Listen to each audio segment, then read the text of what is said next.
That is always a rude awakening when you go to the doctor and you're like, okay, my foot's doing this. And the answer was like, yeah, you're 40 now. Yeah. Like that's the, like that. No, fix it. I've got plantar fasciitis. I've finally been comfortable enough to label it in my right foot. You know why? Because I spent a day digging in the yard in May. May. And so now my on foot injured is reserve like, from the because I yard dug digging. holes. Ridiculous.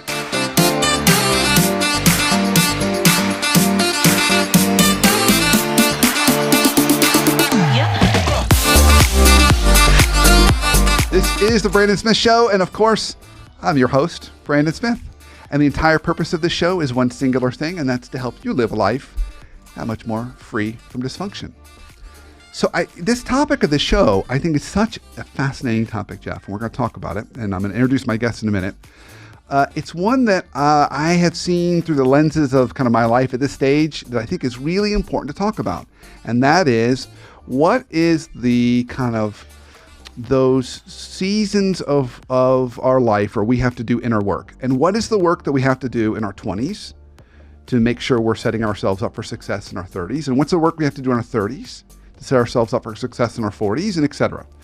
Because I've noticed in each season there's been something I've had to work on. Now, sometimes that's just how I treat my body differently, but a lot of times it's even more of the issues and other stuff that's been hanging out and thinking it's not affecting my decision making, and pretty soon it's affecting my decision making, and I got to kind of work through that. So we're going to basically take that on today for our topic of what is those things we have to do in different seasons and chapters of our life, and when we don't do it, what's kind of the bad stuff that can get in our way around that.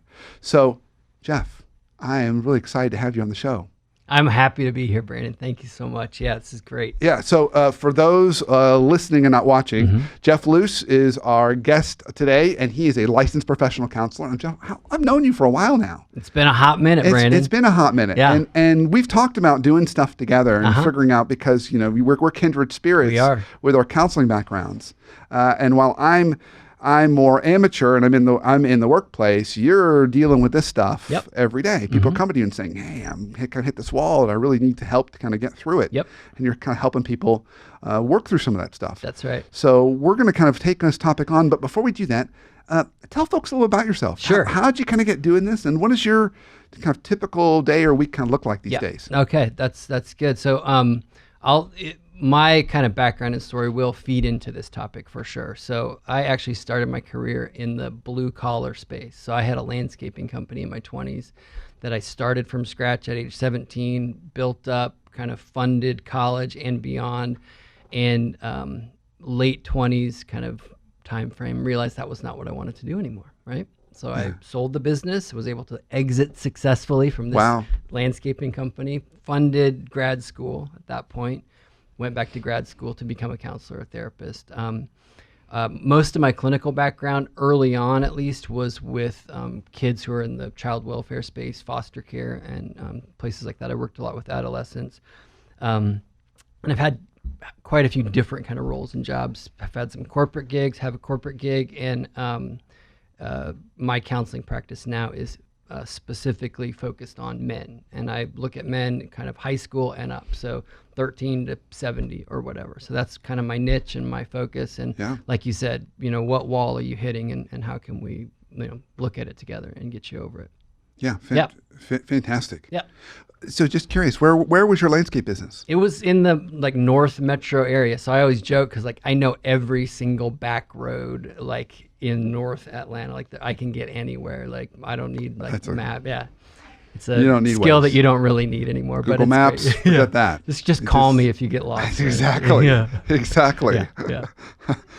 I just need your voice on my phone. That's it. Yeah. Okay, make a left somewhere up Be here at the next Shell station. Yes. You'll see it's coming up. Yeah.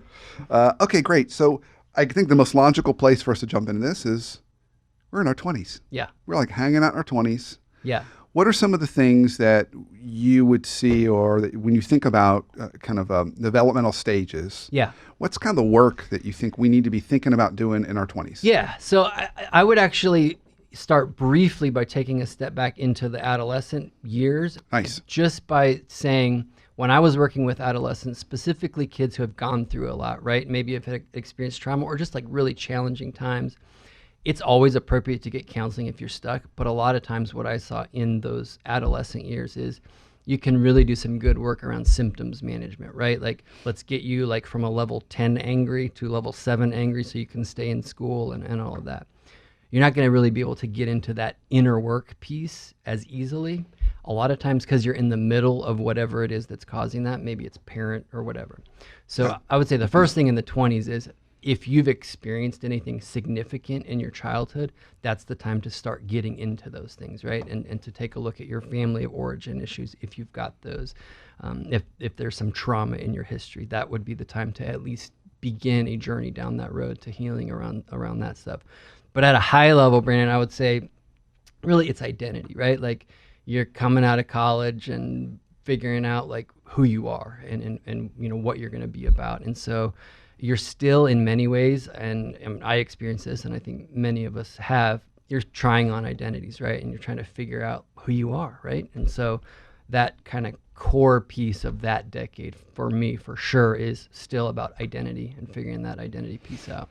Dude, you said a lot of things in that. Okay. You really did. You said a lot. So first, you said about the symptom management piece, which I really liked. That's essentially, you take it from a 10 to a 7 or something like that. Yep. And to be frank, a lot of the work I do as an executive coach is not deep inner work. Yep. That's really the job of a therapist or counselor. Yep. My job is really symptom management, making adjustments in behaviors. Right. It's when people can't, or when the symptoms are so extreme that they need to do deeper work to get a kind of the core root of that. Right. So I think that was a nice, really important point. But I also really, really love the way you framed up your 20s, because you said, if you've had something traumatic happen to you, you really want to think about that and start working on it in your 20s. And what made me think, as you were talking, I thought, oh yeah, because if you don't, that's going to affect your identity. Yeah. And it's also going to affect who you select as a partner. Yeah. Yeah. So what I've often seen happen is our unconscious, so you tell me if this is what you see and when it's different. Our unconscious mode is to just relive the pattern of our parents and select the partner that they selected, and just kind of that's our mode. Yeah. Right. Now, if we really didn't like that, then we may kind of buck against that. But I've seen people buck the other way, where they're still reactive. Totally reactive. It's still not actually a proactive identity of who I am. It's just I'm going to do everything opposite of my dad or of my mom, which ironically enough is still living your life based on your parents' identity. Yeah. So I think if you've had something really traumatic, I think that's probably why you want to look at it. Like the way I boil it down for people is I just say like, what goes up will come down, that whole thing. What goes down will come up. That's how I say it. Oh, nice. Right? It will come up, and it'll come up in ways you don't Save want that, it Isaac. It may not come up in good. ways that you want it to, right? And I think like it can either be like just going down that same path, like you said, or a total reaction, but you're not living kind of out of an awareness, right? And so again, it's the time in your life that you want to say like, this is what happened to me when I was 16, or this is what happened to me over the course of my childhood. Yeah. And I need to, first of all, kind of recognize that and be real about it. And then second of all, figure out what I want to do. Maybe it's counseling. Maybe it's just like a journey of self-discovery, or like a group that you join. Sometimes it's as simple as like just being open and honest with your people that you're, in relationship with your friends. Like, hey, this happened to me when I was a kid. And, a lot of times that in and of itself can be healing. So, yeah. Yep. Because if we don't, then we're going to start making decisions that are going to be somehow driven or based off of that. Yeah. And we may have to unwind those later. Yeah. Which could be career decisions, could be relationship decisions. Or blow them up later. Yeah. So I love this. It's kind of this, let's make sure that we've got that good foundation kind of covered. Okay. All right, so that's our 20s. We made it. We made it out of the 20s. We made it out of the 20s. Now we celebrate that big 3-0 birthday. Yeah. Big 3-0. What are some things that when you think about 30s, that kind of you characterize that decade by? Achievement would be kind of the first kind of big thing that comes to mind. And to me, honestly, I think that's great.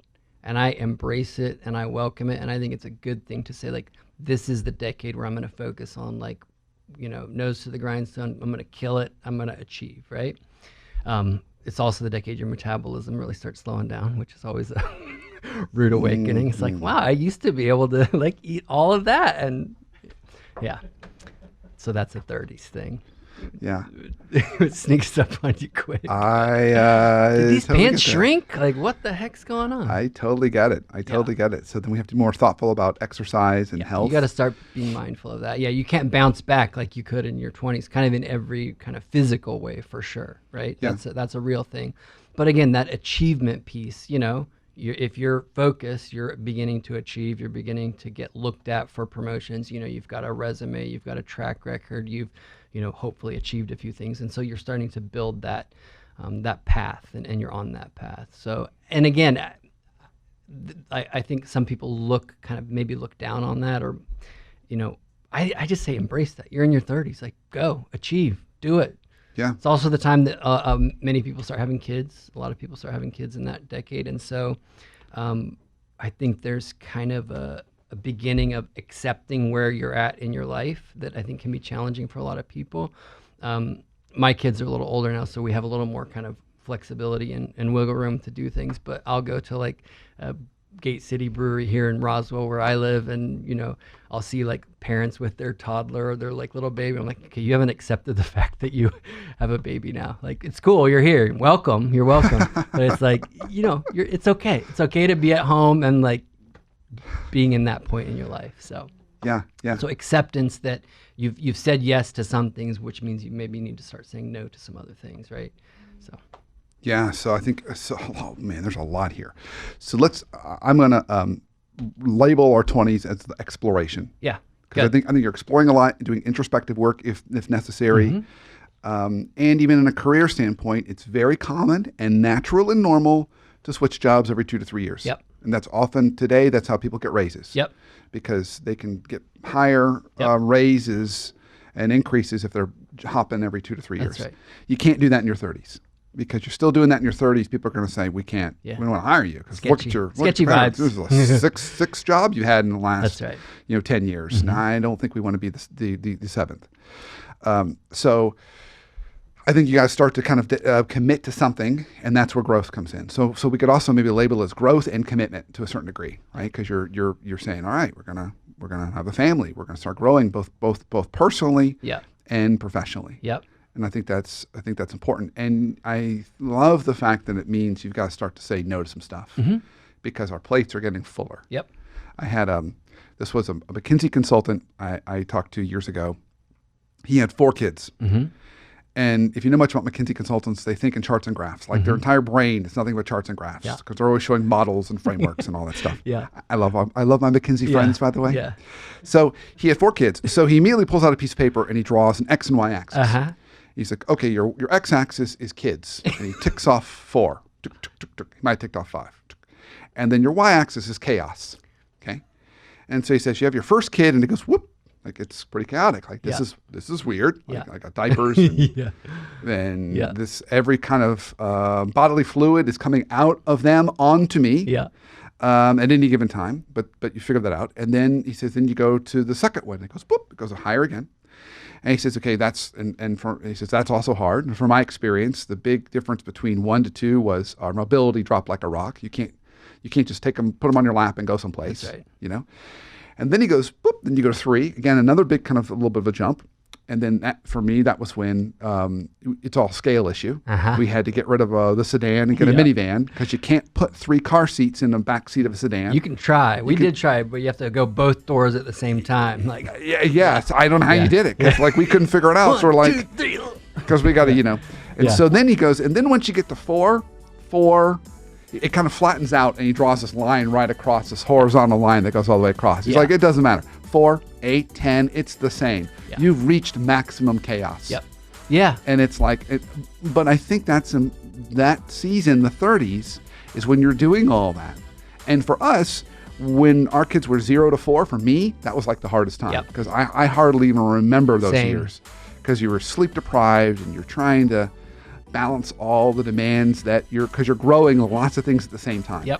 It is, you're trying to achieve, you're trying to provide for this kind of group of like little humans, and that is a really challenging time. I've got 4 kids as well, so you've reached maximum chaos. It is, but now that they're a little older, older, you need to have like 4 more. Yeah. Because really, and see what happens. according to the and model, just see what happens. it's like the We same. need to overlay. What's the third axis of money? Because it's like, or whatever. That's a good point. Well, that's also, I think, what makes the 30s so hard is you're not at your highest earning potential. Have not achieved so that you're barely getting enough to kind of pay for all the stuff that you're doing. You're growing, but you're not necessarily reaping the rewards of that quite yet. I remember being told about how much I should be saving for retirement when I was like 31, and I'm like, and now I will kill you because no. I totally agree. So we're going to roll into break. I want to come back to the 30s and I want to talk a little more about any other kind of pieces of work we need to be doing on ourselves before we start to move into our 40s and then our 50s. So stay tuned. We'll be right back from the break.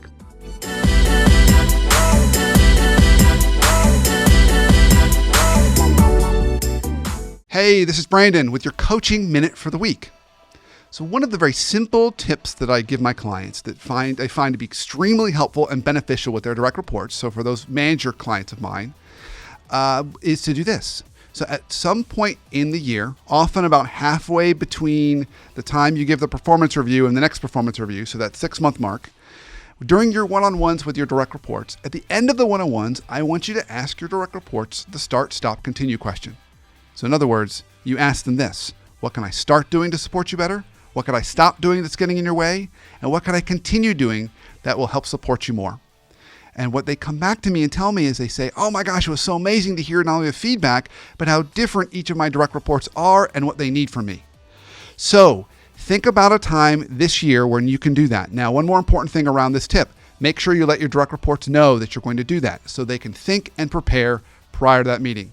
I promise you'll not only feel better, but you'll thank me for doing that. So that is your coaching minute for the week. I look forward to hearing how it goes.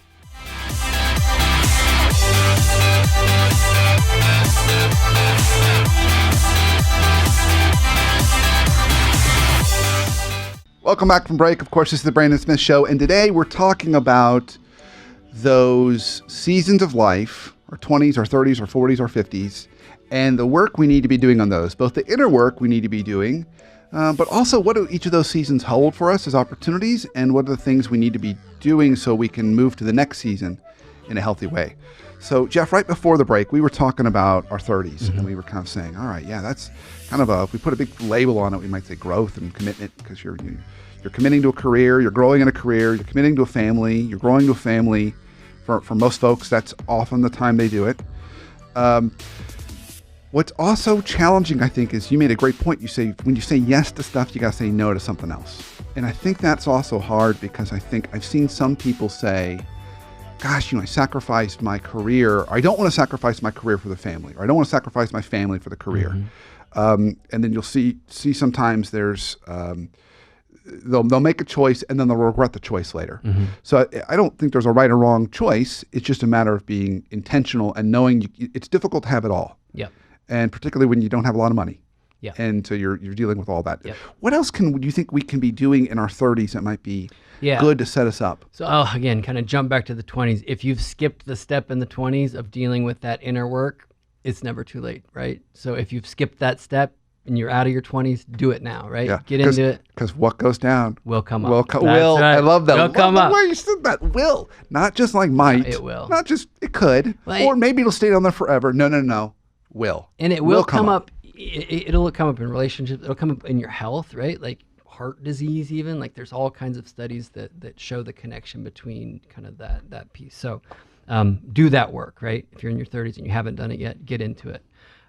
The second thing I would say is focus on relationships. And especially if you've got a significant other and you're kind of growing a family, I would say focus on relationship. And honestly, I would say go to marriage counseling. And I have no idea, and do it. Like go to marriage counseling or go to some marriage workshops. Like commit to what you've committed to, right? And for real commit to it. So that would be a big piece. So for people that say, but we don't really have a problem, what would you say? How would you reframe going to marriage counseling? Because I think often people say, I got to go there because I've got a problem. Yeah. It just opens the relationship up, right? Like, and I've never seen like an open conversation about marriage, like in the context of marriage, even when you're doing well, when you're doing right, everything feels good. there's always something to like get into and to discuss, and something that's even coming up on the horizon that you may want to just take a look at together with someone else. But again, it can be maybe read a book about marriage together. Just focus on that relationship. The reason I say that for the 30s, it's just extremely hard to do, right? Because you've got to potentially line up babysitters and line up all kinds of, the logistics of it are ridiculous. Yeah. And so focus on relationships like your significant other, but also your kind of extended relationships as well, your friends and all of that. And I think why that's also so important is when you do, assuming you do embark on that journey of going from married to a spouse to then having children, that's a change in roles. Mm-hmm. And so then that also means you might need some help in kind of navigating that, because now it's no longer just the two of us. Yeah, I remember vividly, it was just Emily and I, we could do laundry anytime we wanted to. Easy. The laundry was just like whenever. Yeah. And then we had Abby, and it was like, okay, laundry probably needs to get done and then Aaron, and then Noah. And it was like, no, laundry must be done on Tuesday at 7. Now a health code violation. And if you don't, no one has clothes, and everything's. I mean, it really puts a different kind of time pressure on things, which and changes kind of roles and responsibilities. So absolutely, and I think that roles and responsibilities even is just hashing that out and letting that evolve and change. It's a critical piece. Okay, so I want to move us into our 40s, and I'm going to move us there by sharing the World Happiness Curve that the Brookings Institute did a few years back, and they studied happiness across the globe. Okay, and it varies by country and culture. Mm-hmm. Okay, if you're curious, Russia has the lowest happiness. Okay, but what they found was when they aggregated the whole thing, it was like they had a curve, and it started around 18. You're pretty happy, and you get into your 20s, and it starts to go down. And the bottom of the happiness trough was 42. Okay. So we've just now crested over 30 into 40s. 42 is the bottom of the happiness trough. And then after that, it starts to go up again. Yep. And I think that's a nice kind of entry point into our 40s. We're in this place of we've been through a long season of growth, and we're feeling pretty tired and stressed and worn out. Yep. What are, when you think about 40s and you have clients come to you in their 40s, what are some of the issues they're presenting? So it is, what you said is right. It's a long season of growth, and you're growing as a person. But I would say you've also failed at some things. Like you have failed at things at that point. And so I see a lot of that, right? A lot of those types of issues. Say more. What would be examples? So a marriage has fallen apart. And you were not able to salvage it. So you've got that, one of your kids, you had a trajectory or a path that you thought that kid was on, and it turns out they're not, or they're much different than you thought they would be. You've probably been, or may have been fired, right? Like you may have lost a gig and been downsized. So you may have experienced that loss. So you have a lot more wear at that point. You've got wear around that. But you've also achieved, right? And you're kind of climbing up, hopefully, and achieving some of those maybe income status things and the promotions, and maybe you're moving into more senior roles in your organization. So you're in that space, right? You've got wear on you because you have failed at things, but you've also kind of worked your way up in that way. The big thing about the 40s to me, though, is it's about meaning at that point. And I think that's the happiness trough that you talk about. I mean, I've experienced it. I know a lot of people who have experienced that. I've checked all the boxes, right? I've done everything I was supposed to do, and yet I feel like this. I kind of feel empty about all of it. All the things I achieved in my 30s, all the things I lined up for my life, they're ultimately, or many of them aren't kind of fulfilling me in the way that I thought they would. And so it completely makes sense to me that the science would support, that kind of dynamic. Yeah, totally. Yeah. I would also offer, I have found that if you haven't done that work in your 20s and you haven't done the work in your 30s, particularly since this is kind of that meaning is also tied to identity. Yeah. If you haven't done work to clean up your dynamic with your family of origin, particularly your parents, particularly your same-sex parent, you need to be doing that in your 40s. Yeah. So in other words, guys need to be working out any issues and dynamics they had with their dad. Yeah. Moms and women need to be talking about their issues they've got with their moms. Yep. I mean, that needs to be kind of worked through, because that also plays into some of that dynamic, because now you're a parent, or now you're doing some of those things. That's and right. that identity is on you, and defining who you are is partly in determining who they were and Yeah. how you want to be in relation to that. Yeah. And reaching some kind of peace around that. Yeah. And it's such a challenging thing, but I would also kind of frame it as such an opportunity, right? Your parents at that point, if they're still around, which, some people don't have them around still, but if they're still around, you've still got time, right? You've got the time to kind of repair or work out whatever you need to work out, and hopefully move to a new place even, right? With them and Yeah. with that relationship, and have some great memories and times and all of that. So, yeah. And help you then think about how you want to be a parent, Yeah. and what's the culture of the house you're trying to establish. That's right. And then going back to kind of meaning, I think it's also a time to be sitting back and saying, well, gosh, is this really all there is? I mean, is this where do I want to go? Like, is this? And I think it's like you've kind of like taken on all the societal definitions of meaning and checked all those boxes. Yeah. And I think that kind of bottom of the trough is maybe like I get to figure out what meaning is, right? Maybe I get to define that for myself. And I think that's really a big part of the work of your 40s is, what is meaning to me? What does a meaningful life look like to me? Yeah, that's the 40s for sure. And again, back to relationships, and you've probably seen all the studies and stuff, but I mean, the quality of your relationships is the key indicator for like every important thing in life, right? And so if you've neglected those things up through your 20s and 30s and sacrificed relationships for career or whatever, Yeah. Reinvest, right? Yeah. So. And I think I can speak for myself. I think that when the kids start to get older, then part of what you end up with is you don't have to do as much. You have a little more time. Yep. But then that also allows you time to reflect and think about what you need and don't Yes. need, and Yes. and so some of those things can bubble up. Yeah. If maybe you were so busy before, you didn't have time to think about that stuff. That's right. So that Yep. again, if what you push down will come up. Yeah, that's And right. so sometimes it can surprise us, because all of a sudden it's like, gosh, yeah, I've got this thing I didn't think about. Mm-hmm.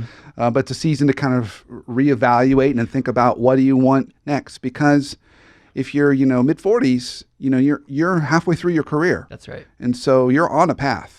I think if you are kind of needing to go down that path of counseling, it's a great time for some of the reasons you mentioned. You've got the time, you've probably got a little kind of discretionary income to funnel into the counseling category. Yeah. Right? Yeah. You've got the ability to do it.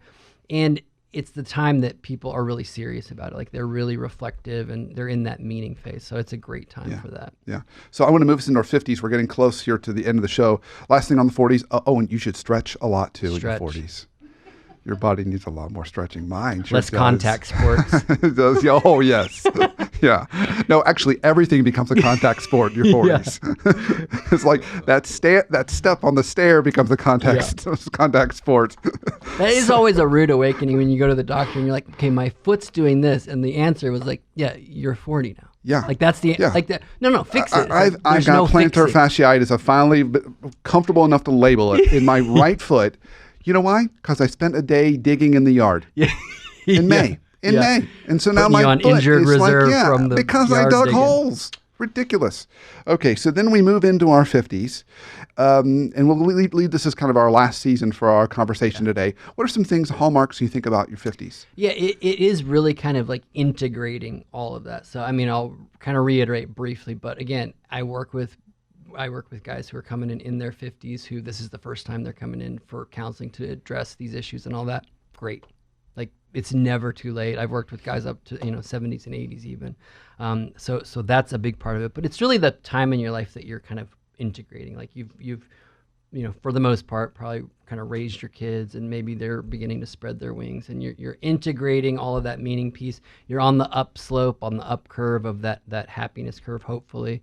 Part of the challenge, I haven't made it kind of to this part of my life yet, but that kind of, aging parents and the sandwich generation stuff, I think there's a lot of challenges related to that. So Yeah. yeah. I'm 45, so I'm not there yet either. But Yeah. what I do know happens in that season is we end up with empty nest, which Yep. is both a happy and sad event. Yep. So there's some grieving that goes on, but also this freedom and space to travel. Yep. We're at our highest earning potential for most people is going to be in their 50s. Yep. That's when you're really going to start to be banking some cash and you've got extra money to travel and see your kids. You've also got aging parents, Yeah. as you mentioned. So Yeah. you're going to have that responsibility typically to take on. Yep. While you're still trying to launch your kids, your final ones out of the house. And the other thing that I'd also add in all this is that I just finished the book Range, and there was a chapter in that book, great book by the way, highly recommend it. And they talked about there was when they look at seasons of life and when people kind of excel, you often assume that geniuses are always happening kind of early on in their career. Yeah. It can happen later in your career too. So just because you're into your 40s and 50s, there are many kind of world-changing geniuses that didn't get their first big thing until their 40s and 50s. Yeah, I actually read something recently about like the average age of new entrepreneurs, like the average age is like 45. Like that's the age of like I saw that too. average age. And it's like, oh, Yeah. okay. Because we It's like often the myth is like the 21-year-old like hoodie genius. Yeah, right? because you think you pass these seasons and then That's there's right. no turning back. That's right. And in many cases, there's always time. And that's kind of a theme I'm hearing in this is, it's never too late. Yep. But we also want to make sure we're setting ourselves up for success. Yep. So kind of what goes down will come up. That's Okay, right. this is great. So we're at time. I always ask all my guests this question: if there was kind of one life hack you have for us, something we could be doing in our life, either personally or professionally, to make our lives a little more free from dysfunction, what would it be? And I'll just tell you, this is a personal one for me. I kind of spent a lot of my life believing a lot of the myths about sleep. So this is kind of a left turn, but like sleep is, and I know this is like corny, but like sleep is critical in understanding like what you need and accepting the fact that like that I'll sleep when I'm dead. That's a myth. Like don't live like that. It's critical. So pay attention to that. It's always like one of the first things I ask people when they come to me is like, tell me about like your sleep patterns. Because if we can fix that, a lot of times we can fix a lot of the kind of the immediate pain that's going on in your life. But that'd be one. Sleep. Good. Yeah. I love it. I think that's great. So if people want to learn either more about your practice, more about what you do, or just connect with you, where can they go? Yeah, my website, I'll give you my website, is Luce, that's my last name, LuceLPC.com. Like licensed professional counselor. So Luce, LuceLPC.com. LuceLPC.com. That's it. LuceLPC.com. Yep. Fantastic. Jeff, awesome. Thanks, Brandon. Thank you for all this. I feel like I need to go do some work. Should we hug it out? Are we going to hug it out? Okay, we'll wait for later. All right. So wait for the picture because you'll see us hugging it out. And thank you for watching. Thank you for listening. And listen to, of course, catch every a new show on Facebook Live every week. And if you're not listening on iTunes, you absolutely should. And if you are listening on iTunes, please, please, please rate and review our show because that's how more people find it and find out about all the good work we're trying to do and bring more people into our tribe. So until our next show, have a great week and an awesome life.